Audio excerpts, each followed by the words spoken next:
Hello everyone, कैसे हो आप सब। आई होप आप सब बिल्कुल ठीक होंगे। तो मैंने अपने लास्ट वीडियो में आपको बताया था कि मुझे गाजर, गोभी, शलगम का अचार बनाना है। तो ये उसी वीडियो के छोटे से ग्लिम्स हैं। तो मैंने ट्यूसडे अपने अचार की प्रिपरेशन शुरू कर दी थी। मैंने ट्यूसडे अपने अचार के को पीसेस में काट के रख दिया था। तो मैं इन्हें अच्छी तरह से सुखाना चाहती थी। तो ये मेरे ट्यूसडे जो है इधर विंडो के पास ही थे, क्योंकि मेरी विंडो में 12 बजे तक की धूप आती है। और वेडनेसडे भी ये अच्छी तरह से सूखे नहीं थे। तो मैंने अपने अचार का काम जो किया था वो थर्सडे किया था, जब मेरा अचार बिल्कुल अच्छी तरह से सूख गया था, जब मेरी एक एक सब्ज़ी जो है वो बिल्कुल अच्छी तरह से सूख गई थी। एक्चुअली इस अचार के लिए आपकी ये सारी चीज़ें बहुत अच्छी तरह से सूखी होनी चाहिए। तो मैं जैसे बना रही हूँ, मैंने जिस तरीके से बनाना था, मुझे ये सारी सब्ज़ियाँ बहुत अच्छी तरह से सूखी होनी चाहिए थी। तो अब अगले दिन मैं अपना अचार जो है वो बना रही थी। इसके मसाले के लिए मैंने लिया है cumin seeds, coriander seed, mustard seed, मेथी दाना, काली मिर्ची।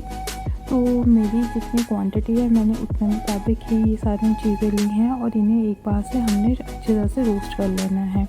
मैं जब भी अचार बनाती हूँ तो जो हमारे बेसिक मसाले होते हैं, सॉल्ट, हल्दी, मिर्ची, मैं उन्हें भी एक बार अच्छी तरह से फ्राई पैन में भून लेती हूँ, क्योंकि अगर उनमें कोई नमी है तो वो भी हमारा अचार ख़राब कर सकती है। तो मैं हमेशा इन्हें भी पहले थोड़ा सा 1-2 मिनट के लिए अच्छी तरह से रोस्ट कर लेती हूँ।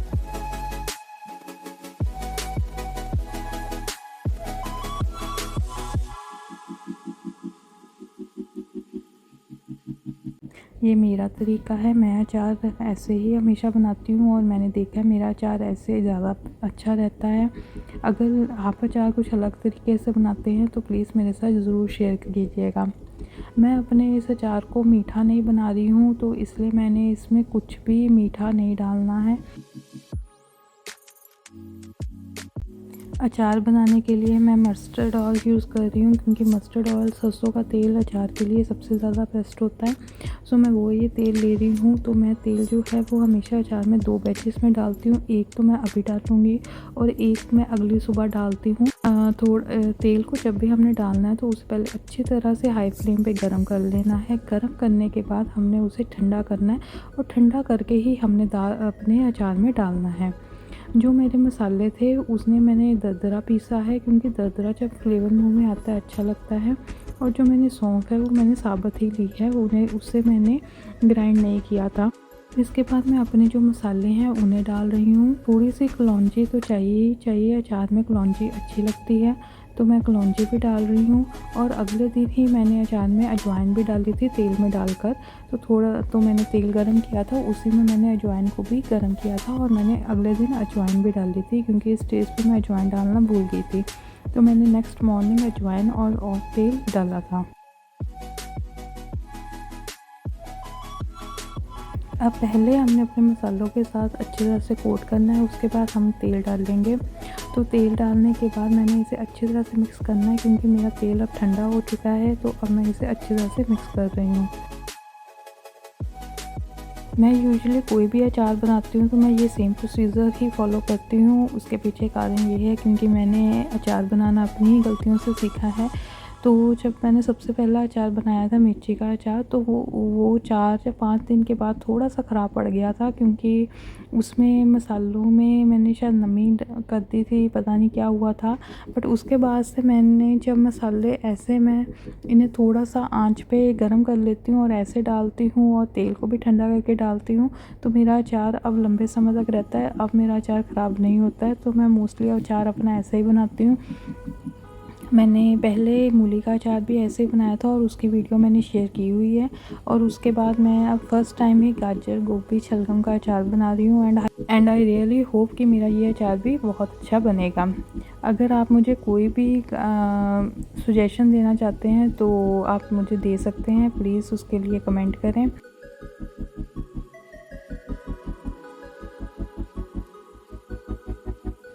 अब मेरा अचार अच्छी तरह से मिक्स हो गया था, तो अब मैं इसे ग्लास जार में डाल रही हूँ। ग्लास, आप अचार को डालने के लिए ग्लास जार या प्लास्टिक जार कुछ भी यूज़ कर सकते हैं, बट कोशिश करें कि जो भी कंटेनर आप लें वो आपका पूरी तरह से सूखा होना चाहिए, क्योंकि अगर उसमें पानी रहा या उसमें थोड़ी सी भी नमी रही तब भी हमारा अचार जो है वो ख़राब हो सकता है।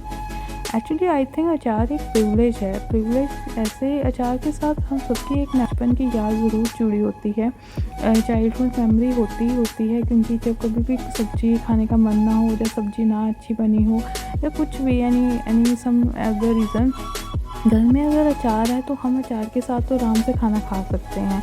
और आई थिंक ये हर किसी के साथ होता है कि बचपन में सबने अपने घर का अचार, कच्चे आम का अचार, कोई भी अचार जो मम्मी बनाते थे वो हमने खाया होगा। सो मुझे तो बचपन में मैंगो का अचार बहुत अच्छा लगता था, मैं उसके साथ ही परोंठी खाना पसंद करती थी।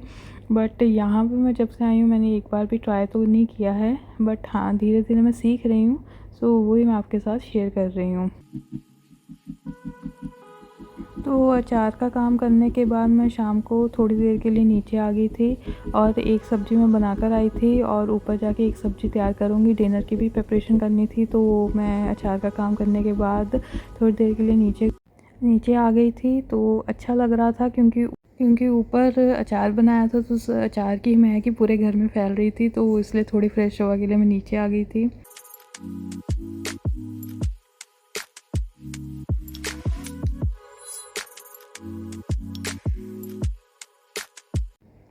तो अब ऊपर मैं आ गई थी, तो ऊपर आने के बाद डिनर की प्रिपरेशन करनी थी, तो मैं एक अब सूखी सब्ज़ी बना रही हूँ। क्योंकि ऐसा होता है कि हम रोज़ ग्रेवी वाली सब्ज़ी खाते हैं या दाल वगैरह खाते हैं, तो कभी कभी सूखी सब्ज़ी खाने का भी मन करता है। तो मेरा सूखी सब्ज़ी खाने का मन कर रहा था, तो मेरे पास थोड़े बीन्स पड़े थे, तो मैं जो फलियों की सब्ज़ी है वो सूखी मुझे ऐसे ही पसंद है। उसमें मैं ज़्यादा ताम-झाम करना मतलब मुझे अच्छा नहीं लगता कि मैं उसमें टमाटर डालूँ, ये डालूँ। आप एक बार ऐसे ज़रूर एक बार ट्राई करना कि सिंपल हमने ऑयल में ज़ीरा डालना है और अनियन डालने हैं। इन्हें अच्छी तरह से मिर्ची के साथ और अदरक के साथ अच्छी तरह से हमने इन्हें फ्राई होने देना है। मसाले डालने के बाद हम आलू और बीन्स को अच्छी तरह से पकाएँगे। इसमें हम बॉइल्ड पोटैटो का भी यूज़ कर सकते हैं, लेकिन मेरे पास बॉइल्ड पोटैटो नहीं थे तो मैंने नॉर्मल ही लिया था। और इसमें जब प्याज हमारे अच्छी तरह से भून जाए, उनकी इतनी अच्छी अरोमा आती है, उसके बाद हमने अपने बेसिक मसाले ऐड करने हैं और आलू और बीन्स को हमने अच्छी तरह से पकाना है। दूसरी सब्ज़ी जो मैंने बनाई थी वो मैंने पनीर बटर मसाला बनाया था।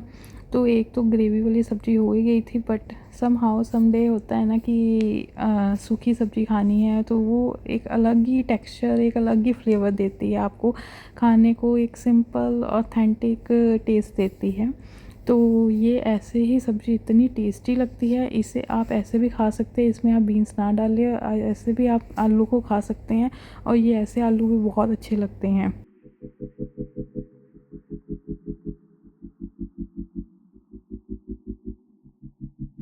मैंने आलू को तकरीबन 5 से 6 मिनट के लिए पकाया होगा और मेरे आलू थोड़े सॉफ्ट हो गए थे, तो मैंने अब बीन्स भी इनके साथ ऐड कर दी है।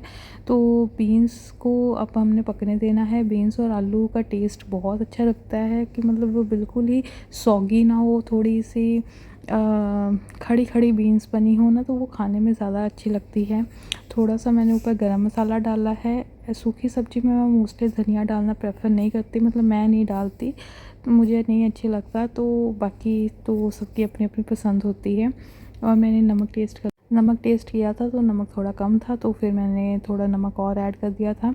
अब मैंने इन्हें एक प्लेट की हेल्प से थोड़ी सी आप एक प्लेट रख दें और उसके बाद आप इससे अच्छी तरह से ढक के आप इसे पकाएं, तो आप देखेंगे कि आपकी सब्ज़ी जो है वो बहुत अच्छी बनती है। तकरीबन ये 10 मिनट में अच्छी तरह से तैयार हो जाती है।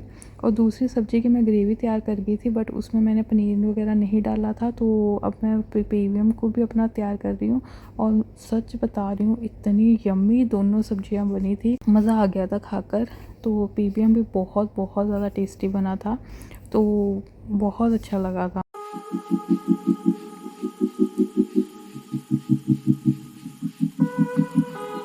पनीर की सब्ज़ी मेरे घर में मोस्टली 2 दिन के बाद या 1 दिन के बाद तो बनती ही बनती है। तो मैं हमेशा सब्जियों में क्रीम नहीं यूज़ करती हूँ, तो मैं ऐसे ही इन्हें बनाती हूँ।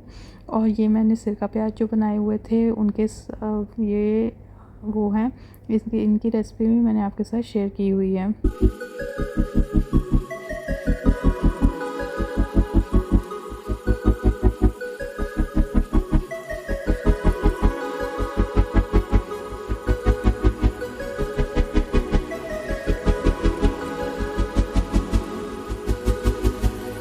तो इनके साथ ही मैंने चपाती बनाने का भी काम शुरू कर दिया था।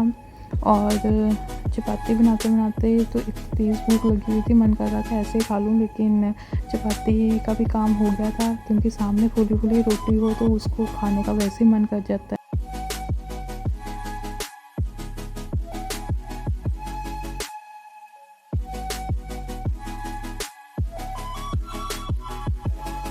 जो पीबीएम की सब्ज़ी थी वो तो तैयार हो चुकी थी, और जो मेरे पास बीन्स की सब्ज़ी थी उसे मैंने 7 से 8 मिनट पकाया था। उसके बाद मैंने उसे ढक के रख दिया था, तो वो स्टीम से अच्छी तरह से गल गई होगी।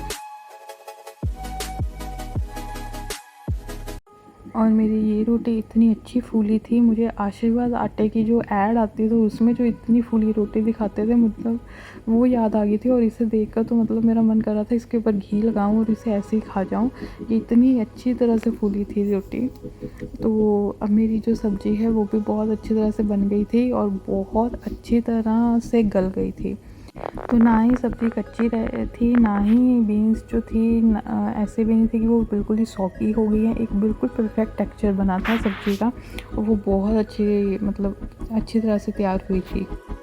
तो अब मैंने इन दोनों सब्जियों को बाउल में डाल दिया था, और उसके बाद इसे खाकर सच में कहती हूँ मज़ा आ गया था। आप एक बार ज़रूर ऐसे बीन्स की सब्ज़ी बना के देखना, आपको ज़रूर पसंद आएगी।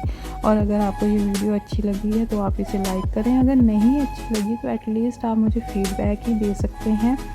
तो thank you, bye bye, take care.